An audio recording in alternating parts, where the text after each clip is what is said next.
অত্যাধুনিক যুদ্ধবিমানের ওঠানামা, বুকে কাঁপন ধরানো সমরসজ্জা আর মহড়ায় পারস্য উপসাগরে উত্তাপ ছড়াচ্ছে স্ট্রাইক গ্রুপ সহ বিমানবাহী রণতরী ইউএসএস আব্রাহাম লিঙ্কন। এতে প্রায় প্রতিদিনই মনে হচ্ছে এই বুঝি হামলা হলো ইরানে।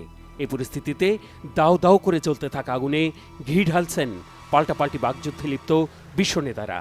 কয়েক সপ্তাহে ইরান ঘিরে মার্কিন সমরাস্ত্রের মজুদ আর শক্তি বাড়ানোর তথ্যপাত্য আমলে নিলে বোঝা যায় আতঙ্ক অমূলক নয়। যুদ্ধের মাঠে ইরানকে কাবু করতে কিভাবে ছক সাজাচ্ছে যুক্তরাষ্ট্র, তেহরানি বা প্রস্তুতি নিচ্ছে কিভাবে? কেন মার্কিন বাহিনীর এবারের প্রস্তুতি গত বছর ইরানি হামলার তুলনায় নজিরবিহীন? ইউএসএস আব্রাহাম লিঙ্কন জানুয়ারির শুরুতে এই রণতরীটিকে দক্ষিণ চীন সাগর থেকে পারস্য উপসাগরে যাবার নির্দেশ দেওয়া হয়। এটি ডিজেলের পরিবর্তে পারমাণবিক শক্তি চালিত।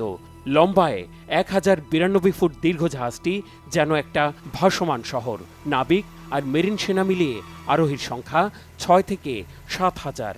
শত্রু ঘায়েলের জন্য কম বেশি 65টি অত্যাধুনিক যুদ্ধবিমানের পাশাপাশি টমাহক ও গাইডেড মিসাইল তো আছেই।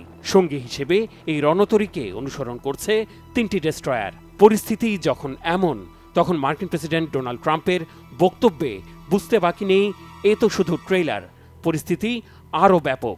হুঁশিয়ার করে বলেছেন ইউএসএস আব্রাহাম লিঙ্কনের সাথে শিগগিরই যোগ দিচ্ছে আরেকটি নৌবহর।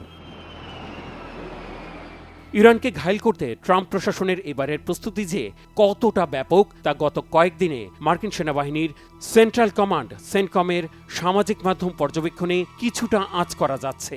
ছবিগুলো গত 27 জানুয়ারির, যা মধ্যপ্রাচ্যে মার্কিন সামরিক ঘাঁটিতে কয়েকদিন ব্যাপী মহড়ার প্রস্তুতি বলে দাবি করা হয়েছে।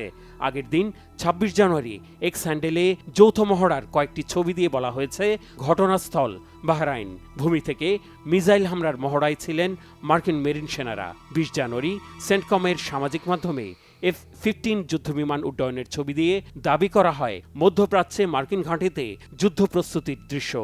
পাশাপাশি হামলা প্রস্তুতি নিয়ে সমুদ্রে অপেক্ষমান ইউএসএস আব্রাহাম লিঙ্কনের নাবিক আর সেনাদের তৎপরতার ছবি তো আছেই। সেন্টকমের সামাজিক মাধ্যমে হালনাগাদ তথ্য বিশ্লেষণে বোঝা যাচ্ছে ইরানে হামলা প্রস্তুতিতে বিতর্কিত ভূমিকা রাখছে প্রতিবেশী আরব রাষ্ট্রগুলো। এরই মধ্যে মধ্যপ্রাচ্যে মার্কিন ঘাঁটিগুলোয় যুদ্ধবিমান, মিসাইল সহ অত্যাধুনিক সমরাস্ত্রের পাশাপাশি সেনার সংখ্যা বেড়েছে।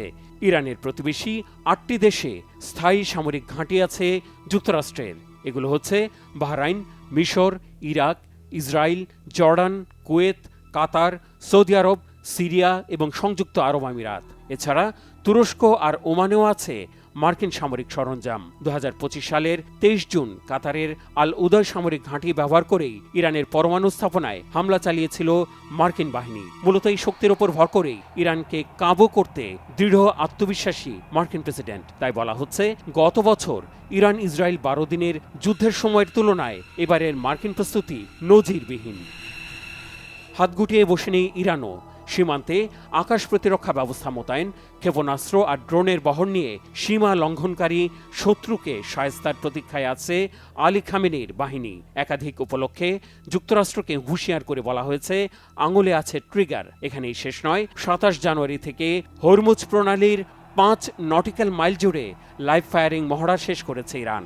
বিশেষ পরিস্থিতিতে জ্বালানি তেল পরিবহনের গুরুত্বপূর্ণ এই সমুদ্রপথ বন্ধেরও হুঁশিয়ারি দিয়ে রেখেছে Tehran. Mehrab Hussain Khan, Banglavision news desk.